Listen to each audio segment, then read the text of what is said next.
దేశం మొత్తం మీదున్న best gold sellers, best designs ఇప్పుడు హైదరాబాద్ లో pan India jewel show.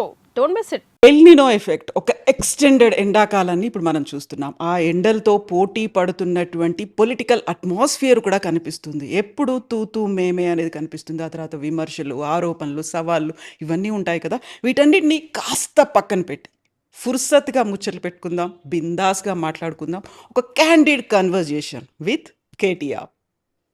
Hello అన్న, నమస్తే, ఎట్లున్నారు? హాయ్ కవిత, బాగున్నానమ్మా, మీరు బాగున్నారా? I'm good. So 20 years of political journey. ఇందాక తూ మేమే అంటుంటే మేము తూ అని తిట్టుకుంటున్నాం, నాకు అర్థం కాలేదు. నో.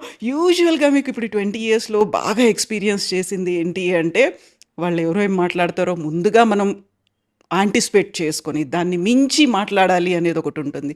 ఆర్ఎల్స్ ఇమ్మీడియట్గా ఇట్లా ఫ్రాక్షన్ ఆఫ్ సెకండ్స్లో కౌంటర్లు, సవాళ్ళు ఇట్లాంటివన్నీ ఉంటాయి. అదేం లేదమ్మా, నేను అసలు అవతల వాళ్ళు ఏం మాట్లాడుతున్నారు అనేది కూడా నేను యాక్చువల్గా చూడను, పట్టించుకోను. ఎందుకంటే నా పార్టీకి నేను మా పార్టీ తరపున, మా నాయకుడి తరపున ఒక స్పోక్స్ పర్సన్గా, ఒక కార్యకర్తగా నేనేం చెప్పాలనుకున్నానో నేను చెప్తాను తప్ప అవతల వాళ్ళు మమ్మల్ని ఏమంటున్నారు అన్న దాని మీద నేను అంత పెద్ద దృష్టి అయితే పెట్టను. ఎస్పెషలీ లాస్ట్ 2.5 yearsలో అయితే నేను పేపర్లు చదవడం మానేశాను, తర్వాత టీవీ చూడడం కంప్లీట్గా మానేశాను. సో దాని గురించి అసలు ఆలోచించట్లేదు. ఓకే, బట్ ఇంటర్వ్యూ ఇచ్చినందుకు thank you so much. Interview కేవలం కవిత కోసం, not you, because of anything else. మీరు ఒక సిస్టర్గా మీ మీద నాకున్న అఫెక్షన్ అనండి, ఇంకోటనండి, దానికోసమే తప్ప ఇంకోటి కాదు. Thank you so much. So 20 years of political journey. 2006లో for the first time TRS ఒక ఉద్యమంలో పార్టిసిపేట్ చేయడానికి వచ్చిండ్రు. అక్కడి నుంచి ఇక్కడికి వచ్చిన తర్వాత డైలీ ఒక హెక్టిక్ షెడ్యూల్స్ అనేవి ఉన్నాయి. ఆ తర్వాత ఈ లైఫ్ స్టైల్ అంతా కూడా కంప్లీట్గా మారిపోయింది. ఒక సెలవులు లేనటువంటి ఒక లైఫ్ స్టైల్ అనేది ఉంటుంది. ఇవన్నీ చూస్తూ ఉంటే దాన్ని ఎలా నేను ఇంబైబ్ చేసుకుంటాను, ఎలా యాక్సెప్ట్ చేస్తాను, ఎలా ముందుకెళ్తాను, ఇవన్నీ ఏమనిపించాయి అసలు మీకు? అంటే 20 ఏళ్ల కింద మా అమ్మ చెప్పింది, అరే నీకు సూట్ అవ్వదురా ఇదంతా అని. అప్పుడు వినలేదు నేను. ఇప్పుడేమంటున్నారు? నేను ఖచ్చితంగా అనిపిస్తుంది అప్పుడప్పుడు మా అమ్మ చెప్పిందే కరెక్ట్ ఏమో అని. ఎందుకంటే చాలా సందర్భాల్లో బాధ అనిపిస్తుంది, అరే ఏం చేస్తున్నాం ఇక్కడ మనం అంతా కూడా, ఇది ఏమి నాన్ సెన్స్ అని కూడా చాలాసార్లు అనిపిస్తుంది. బట్ కొన్ని సందర్భాల్లో మనం చేసే పని వల్ల, మనం గవర్నమెంట్లో ఉన్నప్పుడు ఫర్ ఎగ్జాంపుల్ మనం చేసిన ఒక పని వల్ల కొంత మేలు జరిగినప్పుడు చాలా సంతోషం అనిపిస్తుంది. ఇవాళ ఉదాహరణకి ఇవాళదే ఎగ్జాంపుల్ చెప్తాను. ఇవాళ నేను రాజేంద్ర నగర్ నియోజకవర్గంలో ఒక సభకి వెళ్ళాను. సభకి వెళ్తున్నప్పుడు నేను, సబితా ఇంద్రారెడ్డి గారు, నాతో పాటు ఇంకా ఎవరో కారులో ఉన్నారు. ఒక అమ్మాయి పరిగెత్తుకుని వచ్చింది, మేము ట్రాఫిక్లో కారు ఆగింది, ఒక అమ్మాయి పక్క నుంచి పరిగెత్తుకుని వచ్చింది. వచ్చి తలుపు కొడితే, డోర్ కొడితే తలుపు తీస్తే ఎప్పుడు వస్తారన్నా మళ్ళీ మీరు అని గట్టిగా, అంటే ఆ ఇమోషన్ కానీ ఇంకోటి కానీ, అమ్మాయి కళ్ళలో నీళ్లున్నాయి. అమ్మాయి పేరు కల్పన. వీడియో కూడా మా డ్రైవర్ తీసాడు అనుకోకుండా. అమ్మాయి ఉంటుంది, ఎప్పుడు వస్తారన్నా మళ్ళీ మీరు అంటే, ఎప్పుడు వస్తారంటే నన్నని కాదు అంటుంది, కేసీఆర్ గారు ఎప్పుడు వస్తారు తిరిగి అని. అంటే ఆ రకమైన ఆప్యాయతను మనం పొందగలిగినప్పుడు, నిన్నటికి ఈ పక్కన మా నందినగర్లో, మా ఇంటి పక్కనే ఉండే, ఇక్కడ నుంచి వస్తున్న రోడ్డు మీద ట్రాఫిక్ జామ్ అయింది. అక్కడ కూడా ఒక అమ్మాయి పరిగెత్తుకుని వచ్చింది, నా పేరు లక్ష్మి, నేను కూరగాయలు అమ్ముతాను, మళ్ళీ మీరే రావాలా, మీరు నాకేం ఇవ్వకపోయినా పర్వాలేదు. అది కూడా మా వాళ్ళు ఎవరో వీడియో తీశారు. నేనేమంటున్నా అంటే, ఇలాంటివి జరిగినప్పుడు, ఇలాంటి అనుభవాలు కలిగినప్పుడేమో చాలా సంతోషంగా అనిపిస్తుంది, తృప్తిగా ఉంటుంది. మొన్న ఒక అబ్బాయి సడన్గా నాకు మెసేజ్ చేసినాడు, సార్ నేను టీ హబ్ వల్ల లాభం పొందాను, ఇప్పుడు నేను ఫోర్బ్స్ 30 under 30 అంటే 30 years కంటే తక్కువ ఉన్న దాంట్లో నేను అత్యంత ప్రభావవంతమైన వ్యక్తుల పేరులో నా పేరు వచ్చింది, మీకు వచ్చి థ్యాంక్స్ చెప్పాలి అన్నాడు. రమ్మన్నాను. వాళ్ళ నాన్నగారిని తీసుకొని వచ్చినాడు. వాళ్ళ నాన్నగారు పాపం చాలా అమాయకంగా ఉన్నాడు. ఏం చేస్తుంటారు మీరు అన్న? వాళ్ళ నాన్నగారు ఒక వెల్డర్, ఒక కూలీగా పనిచేసేటోడు. వాళ్ళ కొడుకు 27 ఏళ్ళు 2022లో స్టార్టప్ పెట్టాడు. 4 ఏళ్లలో he is become one of the most influential people according to Forbes. 30 under 30లో ఉన్నాడు. So when he was thanking me, ఎంత సంతోషం అనిపించిందంటే, ఓహో మనం చేసిన ఒక ఎప్పుడో చిన్న ప్రయత్నం ఒక పిల్లోడికి లాభం జరిగింది. వాళ్ళ ఆ తండ్రిని అడిగాను నేను, మీ కొడుకు చెప్తుంది ఏమన్నా మీకు అర్థమవుతుందా అని. నాకు అర్థం కాలేదు అన్నాడు. కానీ నా కొడుకు మీలాంటి వాళ్ళతో కూర్చుని మాట్లాడుతున్నాడంటేనే నాకు సంతోషంగా ఉంది అన్నాడు. ఏదో సాధించిండు అనేది మాత్రం అర్థమవుతుంది. అంటే అట్లా, సో ఇట్లాంటి అనుభవాలు కలిగినప్పుడు ఏమనిపిస్తుంది అంటే, ఇట్స్ ఆల్ వర్త్ ఇట్ అనిపిస్తుంది. బట్ అన్నిటికన్నా మించి మీకు గుర్తుండాలి కవిత, మీరే ఇంటర్వ్యూ చేశారు, అప్పుడు మీరు TV9లో ఉండే, కేసీఆర్ గారు ఇంటర్వ్యూ చేశారు మీరు. తెలంగాణ వచ్చిన తర్వాత ఇదే ఇంట్లో ఆ పైన రూమ్లో మీరు ఇంటర్వ్యూ చేసినారు కేసీఆర్ గారు. కన్నీళ్ళు పెట్టుకున్నాడు ఆయన. ఎగ్జాక్ట్లీ. అసలు తెలంగాణ సాధించిన దాని ముందు మిగతా అన్ని బలాదూర్, ఇంకా మిగతా ఇది ఏమైనా ఎనీ సార్ట్ ఆఫ్ అచీవ్మెంట్. నేను మంత్రి అయ్యాను, 10 ఏళ్ళు మంత్రిగా ఉన్నాను, ఇవాళ ఎమ్మెల్యేగా ఉన్నాను, మా పోరాటం అట్లాగే కొనసాగుతుంది. కానీ ఆ ఫీలింగ్ పబ్లిక్ లైఫ్లోకి వచ్చిన తర్వాత ఏం సాధించావు నువ్వు, ఎప్పుడో ఒకప్పుడు రిటైర్ అవుతాం కదా, అయిన తర్వాత నా కొడుకో లేకపోతే ఫ్యూచర్లో ఎవరైనా అడిగారు ఇంకేం సాధించావు నువ్వు, తెలంగాణ సాధనలో నాది కూడా ఉడతా భక్తిగా ఒక రేణువంత, ఇసుక రేణువంత పాత్ర నాది కూడా ఉంది అని చెప్పుకోవడానికి గర్వపడతాను. అంతకంటే ఏం కావాలి ఈ లైఫ్కి.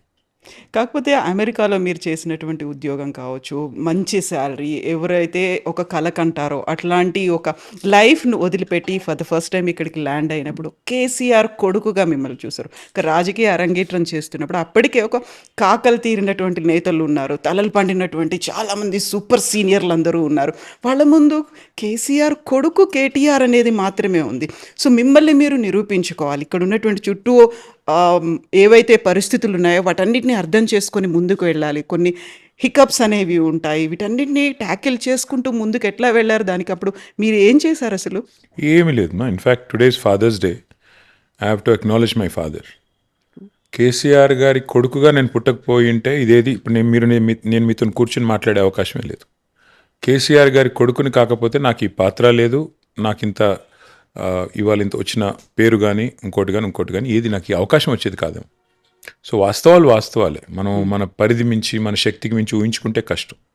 నేను అనేదల్లా అల్టిమేట్గా కేసీఆర్ గారి కడుపున పుట్టడం నా అదృష్టం. ఆయన ఒక గొప్ప ఉద్యమ నాయకుడు, ఎంతోమంది కార్యకర్తల మాదిరిగానే నాకు కూడా అవకాశం వచ్చింది. బట్ సహజంగా నాకున్న ప్రత్యేకత ఏంటంటే నేను ఆయన కడుపున పుట్టడం. దానివల్ల ఏమైంది, ఆటోమేటిక్గా మీడియా గుర్తింపు కానీ ఇంకోటి కానీ వచ్చింది. మీడియా గుర్తింపు కానీ ఇంకోటి కానీ వచ్చినప్పుడు మనం చిన్న ఉదాహరణ చెప్తాను మీకు. నేను 2014లో ప్రభుత్వం వచ్చింది, ప్రభుత్వం ఏర్పడినాక కేసీఆర్ గారు మంత్రి పదవి ఆఫర్ చేశారు, నేను మంత్రిని చేస్తున్నాను అన్నారు. అంటే నేను ముందుకు సంకోచించిన కొద్దిగా. నాకేమనిపించిందంటే నా వల్ల ఇంత పెద్ద మనిషి బద్నాం అవుతారు, ఆయనకి ఎందుకు బద్నాము, మళ్ళీ కొడుకుని క్యాబినెట్లో పెట్టుకున్నాడు అని అంటారు సార్, ఎందుకు సార్ వద్దులేండి, మీరుంటే చాలు కదా, మీరుంటే నాకు నా కాన్స్టిట్యున్సీకి సంబంధించి ఏ పని అన్నా అవుతుంది కదా, నాకు ఎందుకులేండి అన్న. అంటే ఆయన అన్న మాట ఏంటంటే ఈరోజు కాదు, ఇంకో 20 ఏళ్ల తర్వాత నీకు నేను మంత్రి పదవి ఆఫర్ చేసినా కొడుక్కి ఇచ్చాడని అంటారు. నీకు ఒకవేళ సమర్థత ఉంటే, నీ కేపబిలిటీ ఉంటే ప్రూవ్ చేసుకుంటే స్టేట్ కోసం మంచి పని చేసిన వాడు అవుతావు. ఒకవేళ ప్రూవ్ చేసుకోకపోతే ప్రజలే తిరస్కరిస్తారు, పక్కన పెడతారు. కాబట్టి నువ్వు నా కొడుకు అనడం క్వాలిఫికేషన్ కాకూడదు, అదొకటే క్వాలిఫికేషన్ కాకూడదు, బట్ నువ్వు నా కొడుకు అనడమే అబ్స్ట్రక్షన్ కూడా కాకూడదు నీ గ్రోత్కి. కాబట్టి నువ్వు ఆలోచించుకో అన్నారు. సరే, మరి ఆయన చెప్పింది కూడా లాజికల్గానే అనిపించి తీసుకున్నాను, పని చేసిన. ఇవాళ నేను వెనక్కి తిరిగి చూసుకుంటే వాస్తవం ఏంటంటే కవిత, 100% ఆయన ఏదైతే చెప్పారో తూచా తప్పకుండా చేసుకుంటూ పోయాను. అంతే తప్ప ప్రత్యేకంగా ఫలానా చేయాలనో, ఒక ఎజెండాతోనో, ఒక పర్సనల్ అగ్రాండైజ్మెంట్ కోసం నేనేం ప్రయత్నం చేయలేదు. మా నాయకుడు ఏ పని చెప్తే ఆ పని తూచా తప్పకుండా ఒక కార్యకర్తగా చేసుకుంటూ పోయాను. సో ఆ ప్రాసెస్లో కొన్ని విజయాలు రావచ్చు, కొన్ని అపజయాలు రావచ్చు, కొన్ని ఎదురు దెబ్బలు తగలవచ్చు, కొన్ని జరగవచ్చు, but that is life. Exactly. ఒక వారసత్వ రాజకీయం అనేటువంటి ఒక నెగటివ్ కామెంట్ ఉంటుంది. At the same time KCR లెగసీని కేటీఆర్ కంటిన్యూ చేస్తున్నాడా అనేటువంటి ఒక బాధ్యత, అంచనాలు ఉంటాయి. 2 డిఫరెంట్ వరల్డ్స్ అనేవి ఉంటాయి. వీటన్నిటిని ట్యాకిల్ చేసుకుంటూ ముందుకెళ్ళడం అనేది ఒక రకంగా సంతృప్తి ఉందా, ఆనందం ఉందా అంటే ఎందులో కనిపిస్తోంది మీకు ఇదంతా? అంటే కొన్ని సందర్భాల్లో బాధ అనిపిస్తుంది. అసలు ఎందుకు వచ్చాము ఇందులో కన్నా బాధ చాలాసార్లు అనిపించింది. ముఖ్యంగా పర్సనల్గా ఫ్యామిలీని టార్గెట్ చేసినప్పుడు, పర్సనల్గా విమర్శలు చేసినప్పుడు, అడ్డగోలుగా మాట్లాడినప్పుడు, అసలు ఇష్టం ఉన్న లింకులు పెట్టి నాకు విచిత్రం అనిపించేది. నేను జీవితంలో సిగరెటే తాగలేదు ఎప్పుడు. అలాంటి నన్ను పట్టుకుని ఒకడోడు అడ్డమైన విధవులంతా నువ్వు డ్రగ్స్ తీసుకుంటావు అంటాడు. డ్రగ్స్ తీసుకోవడం ఏంది వీళ్ళ బొంద. అసలు నేను ఫస్ట్ అనుకున్నాను, అసలు బుద్ధి జ్ఞానం ఉందా వీళ్ళకి, అసలు ఈ పిచ్చి మాటలు ఎవడు పట్టించుకుంటారు అన్నట్టుగా నేను ఎన్నడూ రెస్పాండ్ అయ్యేవాని కాదు. కానీ ఒక అబద్ధాన్ని 100 సార్లు చెప్తే నిజం అని ఎట్లా ఎస్టాబ్లిష్ చేస్తారో థాట్ పోలీసింగ్ చేసి, అట్లా ఒక బదనామేసి ఒక రకమైన, అంటే నాకు అర్థమయ్యేది కదా ఏంది ఇదేం నాన్ సెన్స్ అని. తర్వాత లేని లింకులు అంటగట్టి ఎవరో హీరోయిన్ల ఫోన్లు ట్యాప్ చేశాడు, ఏదో చేశాడు. అసలు నాకు అర్థం కాలేదు. ఎక్కడ చేశాము, ఎవరిని చేశారు, ఎవరితో హీరోయిన్లతో ఇష్టం ఉన్న సంబంధాలు అంటగట్టి సోషల్ మీడియాలో దుష్ప్రచారాలు చేస్తుంటే వాళ్ళ కాపురాలు కూలడానికి కూడా మీరే కారణము అనే ఒక మాట అదే అన్న, అంత చండాలమైన మాటలు స్వయంగా మంత్రులే మాట్లాడుతుంటే, ముఖ్యమంత్రి గారు మాట్లాడిస్తుంటే అర్థమయ్యేది కాదు. ఏంది ఇది, ఎందుకు వచ్చాము ఈ దరిద్రంలోకి అని. అప్పుడప్పుడు ఆ బాధ ఉంటుంది. ప్లస్ నా ఫ్యామిలీని టార్గెట్ చేసినప్పుడు ఆ కారణంగా చాలా బాధ అనిపిస్తుంది. కానీ మళ్ళీ ఎప్పుడన్నా మంచి పని చేసి ఏదన్నా కొంత ప్రజల నుంచి అప్లాజ్ వచ్చినప్పుడు, లేదా ఇట్లా అఫెక్షన్ కనబడ్డప్పుడు చాలా సంతోషం అనిపిస్తుంది. సో జీవితం లాగానే అది అంటారు చూడు, ఉగాది పచ్చడిలాగా షడ్రుచుల సమ్మేళనం అంటారు కదా. పాలిటిక్స్ కూడా అంతే, కొన్ని చెడు ఉంటాయి, కొన్ని మంచి ఉంటాయి, కొన్ని ఇట్స్ మిక్స్డ్ బ్యాగ్. సో అట్లా చూసుకున్నప్పుడు ఐ థింక్ 50-50, అంత సంతోషం లేదు, అంత బాధ లేదు, ఈక్వల్గా ఉంది. రెండు కూడా ఈక్వల్గానే ఉన్నాయి. సో ఈ అవమానాలు, ఆరోపణలు ఇవన్నీ అన్నప్పుడు పర్సనల్గా కేటీఆర్ మీద వచ్చేటువంటి 3 విమర్శలు, అందులో అమెరికాలో బాత్రూమ్లకు అడిగేవారు. అప్పుడు పక్కనే రేవంత్ రెడ్డి గారు నాకు ఫినాయిల్ అందించేవారు. సో ఏమనాలి మరి, నేను పనికిమాలిన మాటలు కాకపోతే. ఇప్పుడు నేను ఒక్క మాట అడుగుతాను కవితమ్మ. మా నాన్నగారు నన్ను కష్టపడి చదివించారు. నేను 2 పోస్ట్ గ్రాడ్యుయేట్ డిగ్రీలు చదివాను. ఒకటి masters in biotechnology, all India entrance రాసి దేశంలో 16 యూనివర్సిటీల్లో మాత్రమే బయోటెక్నాలజీ ఉండేది. అప్పుడు జవహర్లాల్ నెహ్రూ యూనివర్సిటీ అప్పుడు టెస్ట్ పెట్టేది. అది పాస్ అయ్యి నేను పూణే యూనివర్సిటీకి వెళ్ళి పూణే విద్యాపీఠలో బయోటెక్నాలజీ చదివాను. తర్వాత రెండవది నేను యూఎస్కి వెళ్ళి జీమాట్ రాసి యూఎస్కి వెళ్ళి ఎంబీఏ చదివాను. సో ఇప్పుడు నేను అమెరికాలో బాత్రూమ్లు కడిగానంటే ఎవరి బాత్రూమ్లు కడిగాను?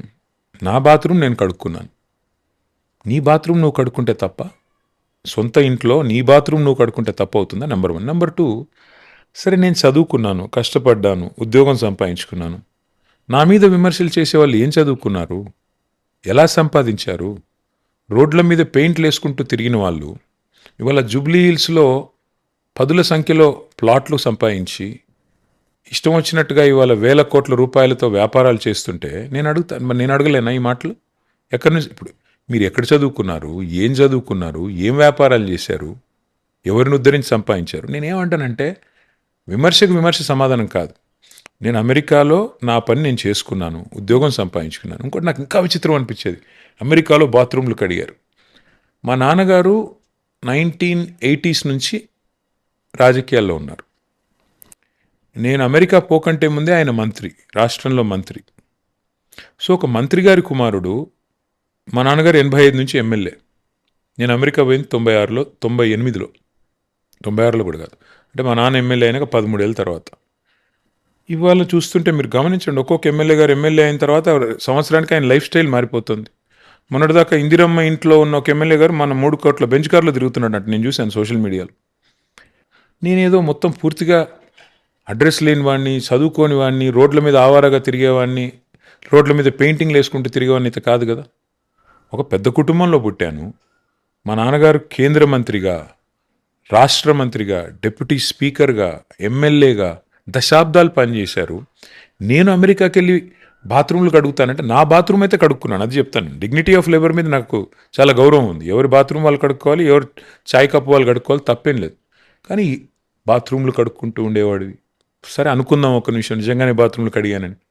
తప్ప అది నీలాగా దోచుకోలేదు కదా, నీలాగా బ్యాగులు మోసి దొరికిపోలేదు కదా, దరిద్ర పనులు అయితే చేయలేదు కదా నేను. So I'm proud of what I am. చదువుకున్నాను, కష్టపడ్డాను, ఉద్యోగం చేశాను. ఇవాళ మాట్లాడుతుంటారు కొంతమంది నాయకులు, జీవితంలో ఒక్క పోటీ పరీక్ష రాయనోడు, జీవితంలో ఒక ఇంటర్వ్యూ ఎదుర్కోనోడు, జీవితంలో ఒక ఉద్యోగం చేయనోడు, వాళ్ళు కూడా పెద్దగా 2 లక్షల ఉద్యోగాలు ఇస్తాము అని మాటలు మాట్లాడుతుంటే నాకు అర్థం కాదు. సో ఫస్ట్ అడిగాను, సెకండ్ ఆల్రెడీ మీరు చెప్పేశారు. అడిగండి, అన్నీ అడిగండి. పర్లేదు కదా. సో బలవంతంగా మిమ్మల్ని పాలిటిక్స్లోకి లాక్కొని వచ్చారు, బెదిరించారు అని. ఇన్ఫ్యాక్ట్ నేను కేసీఆర్ గారికి తెలియకుండా నేను రాజకీయాల్లోకి వచ్చా. ఇన్ఫ్యాక్ట్ 2006లో కరీంనగర్కి రాజీనామా చేస్తే సారు, ఆ రోజు నేను ఉద్యోగం చేసుకుంటున్నా. ఇది 2006 ఆగస్ట్ అనుకుంటా. అప్పుడు మా బాస్ని అడిగాను. అప్పుడు మా బాస్ సింగపూర్లో ఉండేవాడు, నేను ఇండియాలో, నేను I was heading south Asia. మా బాస్ని అడిగాను 2 months లీవ్ కావాలి. ఆయన అన్నారు 2 months నువ్వు లేకుండా కంపెనీ నడిస్తే మరి నువ్వెందుకయ్యా అన్నారు. కరెక్టే కదా, లాజికే కదా. సో నాకు కూడా ఐ గాట్ ద మెసేజ్, మరి అటో ఇటో తేల్చుకోవాలి. ఆ రోజు కరీంనగర్లో కనుక కేసీఆర్ గారు ఓడిపోతే తెలంగాణ ఉద్యమమే లేదు, తెలంగాణ వాదమే లేదు అనే పరిస్థితి. మరి ఆయన పాపం, ఆయన కోసం ఎంతోమంది పిల్లలు రోడ్ల మీద తిరుగుతుంటే ఎంతోమంది బిడ్డలు ఆ రోజు తమ ఉద్యోగాలకు సెలవులు పెట్టి వచ్చి పనిచేస్తుంటే నేను ఇంట్లో ఉన్న నేను దూరం ఉండడం అనేది నాకు సమంజసంగా అనిపించలే. పోయినా సార్కి చెప్పకుండా రాజీనామా చేసి 2 months పనిచేశాను. కొంత కాంట్రిబ్యూట్ చేశాను. నేను ఏదో అవ్వలేదో అయిందనను, మేబీ 1-2 ఓట్లు వేయించి ఉంటా, ఎంతో కొంత యాడ్ చేసిన. నాకు ఆ తృప్తి ఉంది. అక్కడి నుంచి ఎన్నిక గెలిచిన తర్వాత చెప్పిన సార్కి, సార్ నేను రాజీనామా చేసినా మీతో పని చేస్తాను. బాగా కోప్పడ్డారు. ఏం అవసరం ఉండింది, ఎందుకు అనవసరంగా, ఎందుకు, నేను ఉన్నాను కదా, పని చేస్తున్నాను కదా, మళ్ళీ నువ్వేంటి అన్నారు. సో ఐ లిటరలీ నన్ను ఎవరు బలవంతం పెట్టలేదు. నేనే ఇన్ఫ్యాక్ట్ చెప్పాలంటే కేసీఆర్ గారిని బలవంతం పెట్టి రాజకీయాల్లోకి వచ్చిన.